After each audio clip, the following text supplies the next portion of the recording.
আপনি কি প্রায় ছোট ছোট ব্যাপার ভুলে যাচ্ছেন? আপনি জানেন আপনার এমন কিছু বিষয়, কিন্তু সময় মনে পড়ছে না। মানে কিন্তু ডিমেনশিয়া বা স্মৃতিভ্রংশ বলে একটা সমস্যা আমাদের শরীরে হয়, সেটা হওয়ার চান্স বাড়ছে। আপনার কিন্তু এখনই মস্তিষ্কের কিছু এক্সারসাইজ দরকার। আজ আমরা আলোচনা করব ডিমেনশিয়া বা স্মৃতিভ্রংশ রোগের সহজ মস্তিষ্কের কিছু ব্যায়াম। আমরা যদি প্রতিদিন প্রতিনিয়ত মস্তিষ্কের কিছু ব্যায়াম করতে পারি, আমরা কিন্তু এই রোগটাকে ঠিক সময় মতো প্রোটেক্ট করতে পারি। Prevention better than cure. রোগ হয়ে গেলে অ্যাকচুয়ালি মেডিসিন দিয়ে ডিমেনশিয়া কিন্তু কন্ট্রোল করা যায় না। তাহলে ডিমেনশিয়া কন্ট্রোল নিজেকেই করতে হবে, সময় থাকতে শেখা উচিত। প্রথমে ছোট ছোট যখন স্মৃতিভ্রংশ হচ্ছে, তখনই বুঝে নেওয়া উচিত যে আমার মস্তিষ্কের কিছু প্রবলেম হচ্ছে।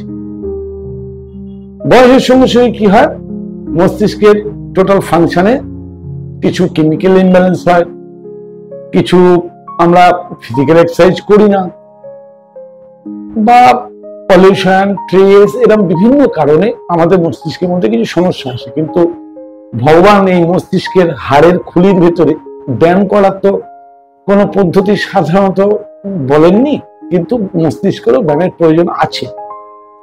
এই মস্তিষ্কের খুব সহজ করা ব্যায়াম আমি আপনাদের সঙ্গে শেয়ার করব। পুরো ভিডিওটার সঙ্গে থাকুন, বুঝতে পারবেন। Brain exercise. ব্রেন এক্সারসাইজ মানে অনেকেই বলেন বই পড়লে ব্রেন এক্সারসাইজ হয়। শুধু বই পড়া নয়, আমাদের মস্তিষ্ক শরীরের মতো কিন্তু ব্যায়াম চায়। যেমন চিন্তা করা, পজিটিভ থিঙ্কিং, প্ল্যান করে চিন্তা করা, নতুন কিছু শেখার ইচ্ছা, যে কোনো কিছু খেলা, এগুলো কিন্তু মস্তিষ্ককে সক্রিয় রাখতে সাহায্য করে। এই মস্তিষ্ককে সক্রিয় রাখতে কতগুলো মেমোরি গেম আছে, যে গেমগুলো আমরা যদি খেলি মেমোরিকে ইনক্রিজ করতে সাহায্য করে। কি কি? ছোট্ট একটা গেম, একটা টেবিলে 5টি জিনিস রাখো, ভালো করে দেখে নিন। দেখে নিয়ে চোখ বন্ধ করে আপনি কিছুক্ষণ চিন্তা করুন এবং সেই 5টি জিনিসের অবস্থানকে মনে রাখার চেষ্টা করুন। এটা যদি রোজ করতে পারেন, তাহলে কিন্তু আপনার মেমোরি পাওয়ার যেটা, সেটা কিন্তু বাড়বে। 2 নম্বর, আপনি যদি ডানহাতি হন, তাহলে বাঁ হাত দিয়ে দাঁত মাজা, বাঁ হাত দিয়ে ছোটখাটো কাজ করা, এগুলো অভ্যাস করুন। তাতে ব্রেনের এক্সারসাইজ হয়। ডান হাত দিয়ে আমরা যখন কাজ করি, তখন কিন্তু ব্রেন ক্যাজুয়ালি ও শিখে রেখেছে, করতে থাকে। কিন্তু যখনই আপনি বাঁ হাত দিয়ে করতে শুরু করবেন, বাঁ হাত দিয়ে লেখার চেষ্টা করুন, লোক দেখানোর জন্য না, নিজের প্র্যাকটিস। বাঁ হাত দিয়ে লেখার চেষ্টা করুন, বাঁ হাত দিয়ে দাঁত মাজার চেষ্টা করুন, বাঁ হাত দিয়ে স্বাভাবিক কাজগুলো করার চেষ্টা করুন। এতে একটি ব্রেনের ভালো এক্সারসাইজ। প্রতিদিন অন্তত 10 মিনিট বিভিন্ন ধাঁধা বা পাজল নিয়ে খেলা করার চেষ্টা করুন। এটা মস্তিষ্কের ফোকাস বিশ্লেষণ করতে কিন্তু প্রচন্ড সাহায্য করে। আর এই জিনিসগুলো যদি আমরা রোজ করতে থাকি, তাহলে ডিমেনশিয়া কমাতে সাহায্য করে। এরপরে বলবো, যে কোনো আপনার পরিচিত গান, সেই পরিচিত গানকে শুনুন এবং মনে মনে তার সঙ্গে গুনগুন করে গান। এতে কি হবে, এটা শুধু মস্তিষ্কের স্বাস্থ্য না, আপনার মানসিক স্বাস্থ্যের জন্য খুব উপকারী।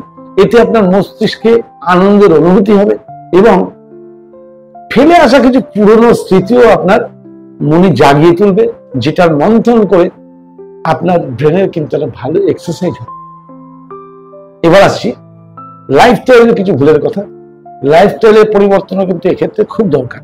যেমন ভালো ঘুম, আপনাকে প্ল্যান করে যাতে ভালো ঘুম ঘুমাতে পারেন ন্যাচারালি, তার জন্য ব্যবস্থা করতে হবে। এটা কিন্তু মস্তিষ্কের জন্য খুব ভালো একটা এক্সারসাইজ। নিয়মিত হাঁটা, নিয়মিত অন্ততপক্ষে 1000 স্টেপ প্রতিদিন হাঁটা উচিত। তার মধ্যে আরো উপকার পাবেন যদি ব্যাকওয়ার্ড ওয়াকিং করেন, অর্থাৎ পিছন দিকে হাঁটেন। অবশ্যই রাস্তায় নয়, মাঠে। মাঠের মধ্যে আপনাকে ব্যাকওয়ার্ড ওয়াকিং, পিছন দিকে হাঁটা, এটা কিন্তু আপনার মস্তিষ্কের একটা বিশাল ব্যাপার এবং সঙ্গে আপনাকে শরীরের অনেক কিছু সমস্যা থেকে মুক্তি দিতে পারে।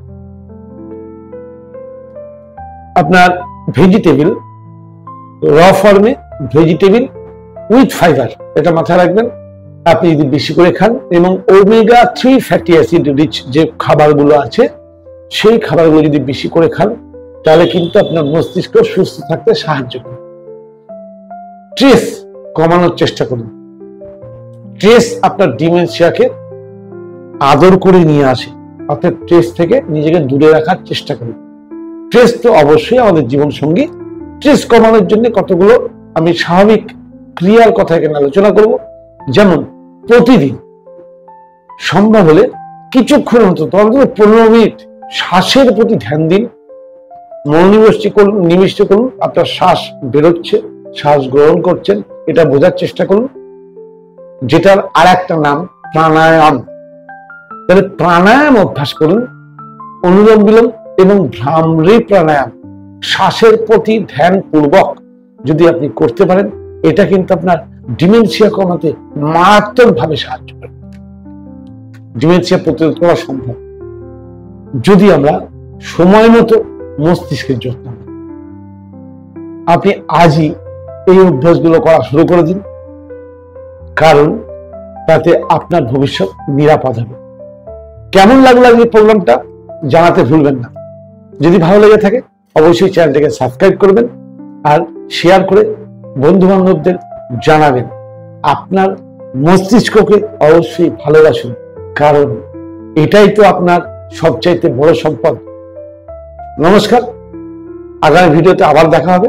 ততক্ষণ পর্যন্ত ডিমেনশিয়ার যে অভ্যাসগুলো বললাম অভ্যাসগুলো করুন, সুস্থ থাকুন, ভালো থাকুন।